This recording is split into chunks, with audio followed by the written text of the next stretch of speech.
কালকেই রয়েছে কিন্তু আইপিএলের ফাইনাল ম্যাচ। কলকাতা এবং হায়দ্রাবাদের মধ্যে কোন দল বেশি শক্তিশালী লাগছে এই ফাইনালের আগে, বা কোন দল এগিয়ে রয়েছে বেশি, সেটাই কিন্তু এই ভিডিওতে বলবো। তাহলে ভিডিওটি শুরু করা যাক। কলকাতা নাইট রাইডার্স এবং সানরাইজার্স হায়দ্রাবাদের মধ্যে ফাইনাল এর আগে কখনো হয়নি। সানরাইজার্স হায়দ্রাবাদ কিন্তু এর আগে ফাইনাল খেলেছিল 2016 সালের আইপিএলের ফাইনালে। আরসিবির বিপক্ষে আরসিবিও সেবার ভালো খেলছিল, বাট সানরাইজার্স হায়দ্রাবাদ সেবার একটু বেশি ভালো খেলেছিল, এই জন্য কিন্তু হায়দ্রাবাদ কাপ নিয়েছিল আর আরসিবিকে হারিয়েছিল। এবার কিন্তু কলকাতার মুখোমুখি হবে।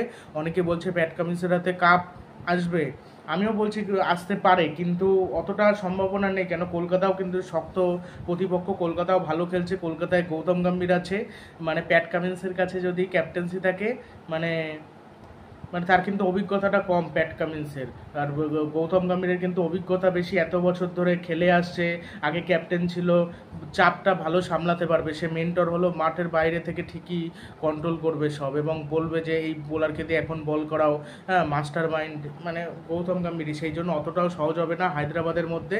মানে এবারের আইপিএলে দুটো সেরা টিম হায়দ্রাবাদ এবং কলকাতা, সেটাই ফাইনালে উঠেছে। রাজস্থান ফাইনালে উঠলে কলকাতার জন্য সুবিধা হতো, একটু দুর্বল প্রতিপক্ষ হতো, কিন্তু এটা কিন্তু শক্তিশালী প্রতিপক্ষ। এই দুই দলের মধ্যে কেউকে আমি এগিয়ে রাখবো না, মানে এই যে ভালো খেলবে সেই জিতবে। এবার চেন্নাইয়ের পিছে আমরা দেখলাম প্রথম মানে ফার্স্ট ইনিংসে কিন্তু স্পিনই নেই, যুজবেন্দ্র চাহাল আর রবিচন্দ্রন অশ্বিন পিচ থেকে কোনো সাহায্য পায়নি। কিন্তু যেটা আর কি প্যাট কামিন্স করেছে, প্যাট কামিন্স স্পিনারদের যেইভাবে টানা বল করিয়েছে, অভিষেক শর্মাকে বল করিয়েছে। অভিষেক শর্মা কোনোদিন বল করে না, বাট কালকে বল করেছে। চার ওভারে 24 রানে 2 উইকেট নিয়েছে। শাহবাজ আহমেদ 4 ওভারে 23 রানে 3 উইকেট নিয়েছে। আর কালকের ম্যাচটা সানরাইজার্স হায়দ্রাবাদ আরামসে জিতে যেতে পারতো যদি একটু ধরে মানে রাজস্থান জিতে যেতে পারতো যদি একটু ধরে খেলতো। ওরা বুঝেই খেলতে পারেনি। ওই সঞ্জু স্যামসন আর রিয়ান পরাগ কোনো দায়িত্ব নেই যে আমি কোয়ালিফায়ার ম্যাচ আমি খেলছি, আমি ফাইনালে আমার দলকে তুলতে হবে। ধ্রুব জুড়েল খেলছিল, বাট সিমরন এটমার বা ওই অন্য কোনো একটা প্লেয়ার যদি দাঁড়িয়ে যেত কোনো ব্যাপারই ছিল না, মানে কেউ দাঁড়াতেই পারলো না। একমাত্র ধ্রুব জুড়েল খেলে গেল, আর একটা প্লেয়ার দাঁড়ালে আর 2 ওভার মানে আগে থেকে খেললে ঠিকঠাকভাবে আরামসে জিতে যেত। এই রান ওইখানে চেস, ওটা যদি কলকাতা হতো হয়তো চেস করতে পারতো, বাট আমার যে লাকের একটা ব্যাপার চলে আসে। তবে কলকাতা নাইট রাইডার্স কিন্তু এবারের আইপিএলে দুবারই কিন্তু হায়দ্রাবাদকে হারিয়েছে, সেই জন্য হায়দ্রাবাদেরও হারানোর চান্স রয়েছে। আবার এরকম হতে পারে 2020 সালে মুম্বাই 1 নম্বরে ছিল, মুম্বাই কিন্তু কাপ নিয়েছিল, 2-এ কিন্তু ছিল দিল্লি। এবার দিল্লির সাথে যতবার খেলা পড়েছিল, কোয়ালিফায়ার 1-এ খেলা পড়েছিল, ফাইনালে খেলা পড়েছিল, গ্রুপ পর্বে 4বারই কিন্তু হেরেছিল দিল্লি মুম্বাইয়ের কাছে। সেই জন্য ওরকম যদি হয় সেক্ষেত্রে কিন্তু মানে কলকাতাও হারাতে পারে সেক্ষেত্রে। এখন দেখা যাক কি হয়। এবার কে খেলবে কলকাতার হয়ে সেটা বলা মুশকিল। আর 2022 সালে কিন্তু এরকম 1 নম্বর দল কিন্তু চ্যাম্পিয়ন হয়েছিল। পয়েন্টস টেবিলের 1 নম্বরে ছিল গুজরাটে কিন্তু চ্যাম্পিয়ন হয়েছিল 2022 সালে। 2-এ ছিল রাজস্থান কিন্তু হেরে গেছিল, রানার্স আপ হয়েছিল। 2023 সালে আবার উল্টোটা হয়েছিল, 2-এ ছিল চেন্নাই, 1-এ ছিল জিটি কিন্তু হেরেছিল, একটুর জন্য হেরে গেছিল। ওই যে লাক খারাপ থাকলে কলকাতা হারবে, না হলে হারার কোনো জায়গা নেই। অনেকেই ঠাকুরের কাছে পুজো দেবে, ঠাকুরের কাছে প্রার্থনা করবে, সেটাই করা উচিত। কেন, কলকাতার একটা ম্যাচ যা জিতে যাক, ব্যাসটার কোনো অসুবিধার কিছু নেই। তবে গৌতম গম্ভীর সরাসরি কিন্তু হায়দ্রাবাদকে জিততেও দেবে না। আর আমার মনে হয় প্রথমে ব্যাট করে নেওয়াই কলকাতার জন্য ভালো, ওটাই বেস্ট হবে। এবার মানে ডিফেন্ড করাটাই বেটার হবে আমার যতদূর মনে হয়। ডিফেন্ড করলে ওদের একটা চাপ থাকবে, আর কলকাতার যেহেতু ব্যাটিং ভালো, আর ওইখানে ওদের স্পিন বলটা একটু দেখে খেলতে হবে। স্পিন বলটা আমি একটা জিনিস বুঝতে পারি না, মারার কি দরকার? একটা 6টা বলের মধ্যে নিশ্চয়ই 6টা বল ভালো করবে না, একটা বল ফুল টাচ করবে বা বাজে করবে, সেই বলটারে মাঠের বাইরে পাঠাতে হবে বা 4 মারতে হবে বা মারতে হবে। বাকি যে ওভারগুলো সেগুলো 2 রান 1 রান করে নিয়ে যেতে হবে। আর ডানহাতি বাহাতি কম্বিনেশন সবসময় রাখতে হবে, তাহলে আমার মনে হয় কলকাতার সুবিধা হবে, হায়দ্রাবাদের কিন্তু অসুবিধা হবে। এখন সেটা দেখতে হবে যে কি হয়, মানে কোন দল যেতে, এটা বোঝা খুবই মুশকিল। আর আমার মনে হয় যে ওদের কিন্তু কোনো কোয়ালিটি স্পিনার নেই, আমাদের কিন্তু কোয়ালিটি স্পিনার রয়েছে সুনীল নারিন, বরুণ চক্রবর্তী। রাজস্থান রয়্যালসেরও কোয়ালিটি স্পিনার ছিল, বাট কোনো স্পিন পায়নি। এবার সুনীল নারিন, বরুণ চক্রবর্তীও যদি স্পিন না পায়, আর কিন্তু স্পিনার নেই, সেক্ষেত্রে ইম্প্যাক্ট প্লেয়ার হিসেবে যদি অনুকূল রয়কে নামানো যায়, তাছাড়া রয়েছে আর কে রয়েছে যে বল করতে পারে স্পিনার নীতিশ রানা, তাকে দিয়েও মাস্টার স্ট্রোক দেওয়া যেতে পারে। তাকে দিয়েও বল করানো যেতে পারে, মানে যদি উইকেট পেয়ে যায়।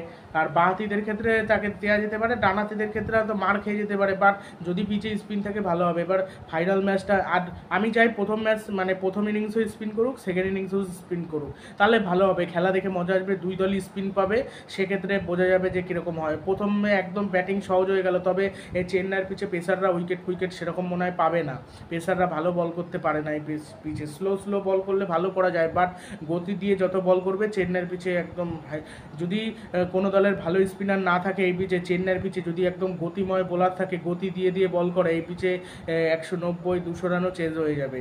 আবার এই পিচে যদি স্পিনারদের দিয়ে শুধু বল করানো যায় 150-155 ডিফেন্ড করা সম্ভব। একদম পুরো কড়া ফিল্ডিং সাজাতে হবে, একেবারে একদম ধানের ক্ষেতের মতো যদি হয়ে যায় তাহলে জাস্ট কোনো কথা হবে না, মানে বল মারাত্মক স্পিন করবে। আর বরুণ চক্রবর্তী আর সুনীল নারিন সেখানে কতটা কার্যকরী হবে, আর তার সাথে অনুকূল রয়। বৈভব আরোরাকে ফাইনাল ম্যাচে না হলেও চলবে, সেটা গৌতম গম্ভীর বুঝে হয়তো নামাবে, বৈভব আরোরাকে দরকার হবে না, বৈভব আরোরাকে আর খেলার দরকার নেই, ওই জায়গায় অনুকূল রয় আসুক। সুহাসের থেকে আমার মনে হয় অনুকূল রয় ভালো হবে, তার কারণ বাঁহাতি অর্থোডক্স বোলার রয়েছে কলকাতার, কিন্তু বাঁহাতি অর্থোডক্স বোলার নেই, সেই জন্য বাঁহাতি একজন বোলার পেয়ে যাবে। তাছাড়া সে কিন্তু ফিল্ডিংটাও অনুকূল ভালো করে। এবার এরকম যদি হয় কলকাতায় এমন একটা ক্যাচ মিস করলো, সেই প্লেয়ারটা ম্যাচ বের করে দিল, আর ওদেরকে প্রথম দিক দিয়ে একদম দাঁড়াতে দেওয়াই চলবে না, প্রথম দিক দিয়ে চাপে ফেলাতে হবে, প্রথম দিক দিয়ে উইকেট নিতে হবে। এবার প্রথম ওভারটা মিচেল স্টার্ককে দেবে, সেকেন্ড ওভারটা সুনীল নারিনকে দেবে, নাকি অনুকূল রয়কে দেওয়া ঠিক হবে না, প্রথমের দিকে অনুকূল রয়কে না দেওয়াই ভালো। প্রথমের দিকে আরেকটা জিনিস করা যেতে পারে, হার্ষিত রানাকে একটা ওভার দিয়ে দেখতে হবে যে, আর যদি খুব মার খায় তখন স্পিনার সুনীল নারিনকে পাওয়ার প্লেতে বল এক ওভার করিয়ে দিলে ভালো হবে তখন। আর যদি পেসাররা ভালো বল করতে পারে তো ভালো, আর ওরা যেমন রবিচন্দ্রন আছেন পাওয়ার প্লেতে কিন্তু এর আগে বল করেছে, কিন্তু সুনীল নারিন সেরকম একটা কিন্তু পাওয়ার প্লেতে বোলিং করেনি, পাওয়ার প্লের পরেই আসে। আর বরুণ চক্রবর্তী তো পাওয়ার প্লের মধ্যে বলই করে না, মানে কলকাতার এমন প্লেয়ার নেই যে পাওয়ার প্লেতে বল করে, নীতিশ সেনা পাওয়ার প্লেতে কোনো দিন বল করে না। এবার যদি সেই ম্যাচে পরিস্থিতির বিচারে দেয় সেটা আলাদা ব্যাপার, সেই জন্য অনেকে বলছে যে সহজেই প্যাট কামিন্স কাপ নিয়ে নেবে, কাপ নিয়ে নিতেও পারে, আর এটা ইন্ডিয়া পায়নি, এটা কেকেআর। আর ইন্ডিয়া ভালো খেলেছিল, বাট ওইটা ছিল আহমেদাবাদের পিচে, এটা কিন্তু চেন্নাইয়ের পিচে, দুটোর বৈচিত্র্য কিন্তু আলাদা। আর মূল কথা রাজস্থান বেশি তাড়াহুড়ো করতে গিয়ে হেরেছে, রাজস্থান খেলতে পারেনি, ওই জন্য হেরেছে, পরিষ্কার কথা। মানে ওইখান থেকে আরামসে ওই রান চেস করা যেতে পারতো, যে অবস্থায় রাজস্থান রয়্যাল ছিল, মানে সঞ্জু স্যামসন আর রিয়ান পরাগ কেউ দায়িত্ব নিয়ে খেলেনি, কলকাতার দায়িত্ব নিয়ে খেলতে হবে, হয় ভেঙ্কটেশ আয়ার নালে শ্রেয়াস আয়ার, এদের কাউকে দায়িত্ব নিয়ে খেলতে হবে। রিঙ্কু সিং, রাসেল আর রমনদীপ এরা তো রয়েছে, ওদের ওপর শুধু ভরসা করলে হবে না, কেন এখানে কিন্তু শুধু ফিনিশাররা ভালো খেলে হবে না, মানে আগের দিকের যে কোনো একটা ব্যাটসম্যান থাকতে হবে, তাহলে আমার মনে হয় ভালো হবে। তাই 50% এগিয়ে থাকবে, রাজস্থানও 50%, কলকাতাও 50%, কাউকে একটু বেশি এগিয়ে রাখবো না, মানে দুই দলই সমান শক্তিশালী লাগছে। হ্যাঁ, তবে দেখা যাক। আর চেন্নাইয়ের রেকর্ড কিন্তু, চেন্নাইতে হায়দ্রাবাদের রেকর্ড যেমন খারাপ, কলকাতারও রেকর্ডটা খারাপ, সেই জন্য দেখা যাক কী হয়। মানে শ্রেয়াস আর বনাম প্যাট কামিন্স, অনেকেই চাইবে কেকেআর হেরে যাক, আবার অনেকে চাইবে কলকাতা জিতুক, প্যাট কামিন্সকে পরাজিত করুক। প্যাট কামিন্সের ভাগ্যও ভালো, ক্যাপ্টেন্সির কিন্তু আলাদা মাপের কোনো বৈচিত্র্য নেই, ওরা মানে কি, মানে কিছু ক্ষেত্রে ভালো করেছে, ভালো মানে এক্সট্রা অর্ডিনারি সুপার ক্যাপ্টেন সেটা আমি বলবো না, ভালো ক্যাপ্টেন, বাট সেরা নয় কখনোই আমার মতে। তবে প্রথমে যখন ক্যাপ্টেন্সিটা পেয়েছিল হায়দ্রাবাদ, আমার একটা ভয় হচ্ছিল, অনেকে ভাবছিল যে ফ্লপ হতে পারে, আমার ভয় হচ্ছিল যে সে যেহেতু টেস্টেও ক্যাপ্টেন্সি করেছে, ভালো করেছে, ওয়ানডেতেও করেছে, টি20তেও ক্যাপ্টেন্সি করে, তবে ওয়ানডে টেস্টের ক্যাপ্টেন্সিটা বেশি ভালো প্যাট কামিন্সের, বিশেষ করে ওয়ানডেটা মারাত্মক লেভেলের, জাস্ট আলাদাই, কিন্তু টি20টা আমি অতটা বৈচিত্র্য খুঁজে পাই না তার এবার ওইটা খেলে দিয়েছে ট্র্যাভিস হেড, অভিষেক শর্মা, মানে ওরা আনপ্রেডিক্টেবল টিম। এই যে আগের দিন ভালো খেললো তো কে বলতে পারে ফাইনালে হয়তো দেখালো, ফাইনালে খেলতে পারলো না, তবে ফাইনালে কিন্তু ওরাও লড়াই করার চেষ্টা করবে, আর ওদের ইন্টেন্ট থাকবে হয়তো প্রথম থেকে মেরে খেলা, মানে যখন কোয়ালিফাইড 2 ম্যাচে দেখলাম আমরা প্রথম থেকে ইন্টেন্ট ছিল ওরা মেরে খেলা, সেই জন্য ওরা কিন্তু মেরে খেলার চেষ্টা করবে। তো দেখা যাক এখন কি হয়। আর বরুণ চক্রবর্তী এখন 20টা উইকেট নিয়েছে, আচ্ছা 5টা উইকেট নিলে বা 4টা উইকেট নিলেও পার্পেল কাপ জিততে পারবে, সেক্ষেত্রে মনে হয় কলকাতা যদি চ্যাম্পিয়ন হয় বরুণ চক্রবর্তী পাবে, কেন হর্ষাল প্যাটেলও 24টা পাবে, এক্ষেত্রে হর্ষাল প্যাটেল নাও পেতে পারে পার্পেল ক্যাপ, আর 4টে নেওয়া খুবই চাপের বিষয়। তবে যদি বল স্পিন করে, বরুণ স্পিন পায়, রহস্যময় স্পিনার, তো তার বল খেলতে পিক করতে সমস্যা হবে। একটা রুদ্ধশ্বাস ম্যাচই আমরা কালকে দেখতে চলেছি।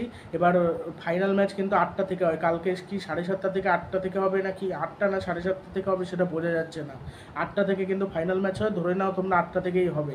এবার টস দেখলেই বোঝা যাবে 7টায় টস হচ্ছে না 7:30টায়। আবার 7:30 থেকেও খেলা শুরু হতে পারে। যখন আরব আমিরাতে খেলা হয়েছিল তখন কিন্তু 7:30 থেকে খেলা হয়েছিল, ফাইনাল ম্যাচও 7:30 থেকে ছিল, 8টা থেকে কিন্তু হয়নি সম্ভবত। আগের বছর 8টা থেকে হয়েছিল, তারপর তো বৃষ্টি। 8টা থেকে কি মানে আগের বার তো বৃষ্টির জন্য 8টা থেকে মনে হয় শুরু হয়েছিল, তারপর তো বন্ধ হয়ে গেছিলো খেলা অনেকক্ষণ। সেটা আগের বারের আইপিএলটা পুরো দেখতে পারিনি, মানে সকালে উঠে দেখি সিএসকে চ্যাম্পিয়ন হয়েছে, আমি আর দেখিনি, তার কারণ ওই ঘুমিয়ে পড়েছিলাম, কেন রাত্রির 2টো-2:30 অবধি খেলা হয়েছিল, এবার অত অবধি তো দেখা সম্ভব না, এই জন্য আর দেখা হয়নি। তারপর সকালে উঠে দেখি জিতে গেছে চেন্নাই সুপার কিংস। তো দেখা যাক কালকে যেন কেকেআর জেতার পর আনন্দ সহকারে ভিডিওটা বানাতে পারি যে কলকাতা অবশেষে কাপ নিল, তৃতীয় কাপ, মানে এর থেকে আনন্দের বিষয় আর কিছু হতে পারে না, সেটা যেন হয়। গৌতম গম্ভীর সেটা সাকসেস করুক, আর গৌতম গম্ভীর যদি ভারতের কোচ হতে চায় তো ভালো, কেকেআরকে একবার চ্যাম্পিয়ন করে যাক, পরের বার সে না হলে না হবে, পরের বার এমনিতেও কলকাতা পাবে না কাপ, কেন একই টিম বারবার কাপ পায় না। বাট গৌতম গম্ভীর জাস্ট মানে মাস্টার স্ট্রোক দিল, সেটা কাজে লাগলো। এবার ইন্ডিয়ার হয়ে একটু ম্যাচ জেতানোর পালা, ইন্ডিয়ার হয়ে কোচিং করুক, আর যদি অন্য কাউকে পায় তো ভালো। তবে গৌতম গম্ভীরের চান্স আছে এখনও, মানে এক এক সময় এক একটা শোনা যাচ্ছে, মানে একবার বলছে জয় শাহ যে ইন্ডিয়ান কোচ হবে, একবার বলছে বিদেশি কোচ হবে, বিদেশি কোচ করবে না, আবার অনেকে বলছে বিদেশি কোচের কাছে গেছে নাকি বিসিসিআই, মানে এক এক সময় এক এক খবর উঠে আসছে, এবার কোনটা সত্যি কোনটা মিথ্যে সেটা বোঝা মুশকিল। আর হেড টু হেড রেকর্ডে কিন্তু হায়দ্রাবাদ কিন্তু অনেকটাই পিছিয়ে রয়েছে কলকাতার থেকে, মানে কলকাতা সবসময় দুর্মুষ করে হারিয়ে দিয়েছে হায়দ্রাবাদকে, তবে এটা ফাইনাল ম্যাচ, সেই বুঝে কলকাতার খেলতে হবে। আমার মনে হয় সুনীল নারিন আর রহমান গুরবাজ এদেরকে অনেকটা দায়িত্ব নিতে হবে, আর প্রথম থেকে ওরকম চালিয়ে খেলবে কি, ব্যাটে যদি ভালো বল আসে সেটাকে মারার চেষ্টা করবে, মানে সব বলে না চালানোই ভালো, হাতে উইকেট রেখে খেলুক, পরে কিন্তু মেরে তালে ব্যাটিং করা যেতে পারে। আর স্পিনারদের ওভারে যখন স্পিনাররা উইকেট না পায় তখন কিন্তু স্পিনাররাও বিরক্তি প্রকাশ করে, ও আমি স্পিনার মানে উইকেটই পাচ্ছি না, আমি তখন কিন্তু ধরে ধরে খেললে ভালো হয়, মানে ঠুকে ঠুকে রান নিয়ে নিয়ে খেললে কিন্তু ভালো হয়। তো এখন কিভাবে খেলতে পারে তো দেখা যাক কি হয়। অনেকে বলছে হায়দ্রাবাদ জিতবে, আবার অনেকে ভাবছে, কলকাতার ফ্যানরা অনেকে ভয় লাগছে, আমারও ভয় লাগছে, আমারও একটা টেনশন, যেহেতু কলকাতার সাপোর্টার, হায়দ্রাবাদ ভালো খেলে আসছে, রাজস্থান উঠলে কোনো ব্যাপার ছিল না, তবে রাজস্থানও কিন্তু স্পিনার কিন্তু ভালো ছিল, তবে রাজস্থান ভুল করেছে, রিয়ান পরাগকে একবারও বল দেয়নি, মানে রবিচন্দ্রন অশ্বিন মার খেয়েছে, রবিচন্দ্রন অশ্বিনকে তাও বোলিং দিয়ে গেছে। সঞ্জু স্যামসন ক্যাপ্টেন্সি ভালো করে, বাট মাঝে মাঝে কিছু ভুল করে ফেলে, ভালো কিছু ক্ষেত্রে করে বাট কিছু ক্ষেত্রে ভুল। আর প্যাট কামিন্স একটা জিনিস ভালো বল করেছে, সেটা হলো বোলিং চেঞ্জ করেছে, প্যাট কামিন্স নিজের বোলিং আগে শেষ করে দিয়েছে, তারপর অভিষেক শর্মা আর শাহবাজ আহমেদ দুই দিক দিয়ে অ্যাটাক দিয়েছে। আর এটা যদি কেকেআর এরকমভাবে করে, মানে একদিকে বাহাতি স্পিনার অনুকূল রয় আর তার সাথে লেগ স্পিনার একটা, খুব একটা খারাপ হবে না, বা তার সাথে অফ স্পিনার সুনীল নারিন, খেলা কিন্তু খুবই ডিফিকাল্ট হয়ে যাবে। হ্যাঁ, হেনরি ক্লাসেন ওই একটা প্লেয়ারই কিন্তু স্পিনটা খেলতে পারে, ট্র্যাভিস হেড কিন্তু স্পিন খেলতে পারে না, অভিষেক শর্মাও পারে বাট চালাতে যাবে। আর ওই দুটোকে ফেলে দিতে পারলে, অভিষেক শর্মা ট্র্যাভিস হেডকে ফেলে দিতে পারলে ওদের মেরুদণ্ড অর্ধেক শেষ।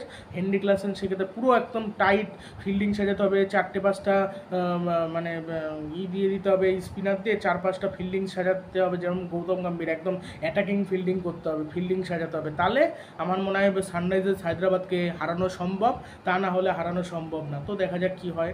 ভিডিওটি ভালো লাগলে চ্যানেলটি অবশ্যই সাবস্ক্রাইব করবেন। অবিশ্বাস্য জিনিস বলবো, ফাইনালে উঠেছে হায়দ্রাবাদ আর কলকাতা নাইট রাইডার্স। কলকাতা এবং হায়দ্রাবাদের প্লেয়ার কোনো টি-20 ওয়ার্ল্ড কাপে খেলবে না, টি-20 ওয়ার্ল্ড কাপে খেলবে না ইন্ডিয়ান প্লেয়াররা, ওই জন্য যারা আর কি স্কোয়াডে রয়েছে তারা কিন্তু চলে যাবে। আজকে 25 তারিখ, আজকেই কিন্তু রওনা দেবে। আর 4 নম্বর পিচে কিন্তু ফাইনাল খেলাটা হবে, 4 নম্বর পিচে চেন্নাইয়ের, 7 নম্বর পিচে কিন্তু খেলাটা হয়েছিল কোয়ালিফায়ার 2, 4 নম্বর পিচে লাল মাটি থাকবে, সেক্ষেত্রে কিন্তু স্লো উইকেট হবে, রান কিন্তু ওই বেশি হবে না সম্ভবত। লাল মাটি হলে কিন্তু বল স্পিন করে, ওইটা কিন্তু লাল মাটি অতটা ছিল না, ওই যেটা 7 নম্বর পিচে খেলা হয়েছিল। মানে প্রতিটা স্টেডিয়ামেরই অনেকগুলো করে পিচ থাকে, এবার এক এক সময় এক এক পিচে খেলা দেয়। আহমেদাবাদের একটা আছে পুরো ব্যাটিং উইকেট হয়, একটা আছে একদম স্লো উইকেট হয়, একটা আছে আবার একটু মানে প্রথমে ব্যাট করলে সুবিধা পাওয়া যায়, পরে কিন্তু কঠিন হয়ে যায় ব্যাট করা। আবার অনেক পিচ আছে যে মানে পুরো একদম পাটা উইকেট, ফ্ল্যাট উইকেট হয়, এরকম মানে কলকাতার ওরকম পিচ রয়েছে, মানে এক এক সময় এক এক পিচে খেলা দেওয়া হয়। এবার ওই ফাইনাল ম্যাচটা 4 নম্বর পিচে লাল, তার মানে লো স্কোরিং ম্যাচই হবে, 150-155 রান, সেটা ডিফেন্ড করা সুবিধা, তার মানে দেখা যাক এখন কি হয়। আর এর আগে অ্যাডাম গিলক্রিস্ট এই হায়দ্রাবাদকে চ্যাম্পিয়ন করেছিল 2009 সালে, এইবার প্যাট কামিন্স করতে পারে নাকি সেটাই দেখার বিষয়। মানে অস্ট্রেলিয়ানরা হায়দ্রাবাদের হয়ে সবসময় ভালো করেছে। 2016 সালে ডেভিড ওয়ার্নার ক্যাপ্টেন ছিল, ডেভিড ওয়ার্নার কিন্তু চ্যাম্পিয়ন করেছিল।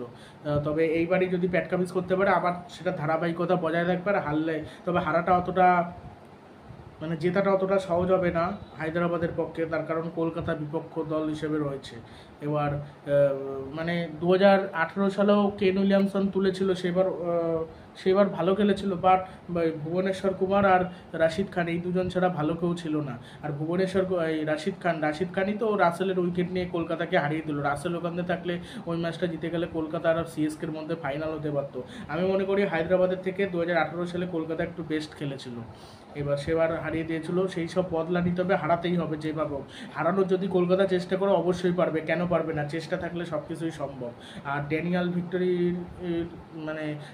ভিক্টরি আর কি ইম্প্যাক্ট প্লেয়ার হিসেবে খেলানোর কথা বলেছিল ওই অফ স্পিনারকে, মানে অর্থোডক্স বোলার যেটা আর কি শাহবাজ আহমেদ তাকে।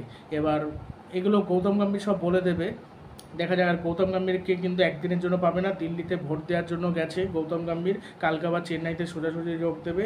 আর ভালো করে প্রশিক্ষণ করতে হবে।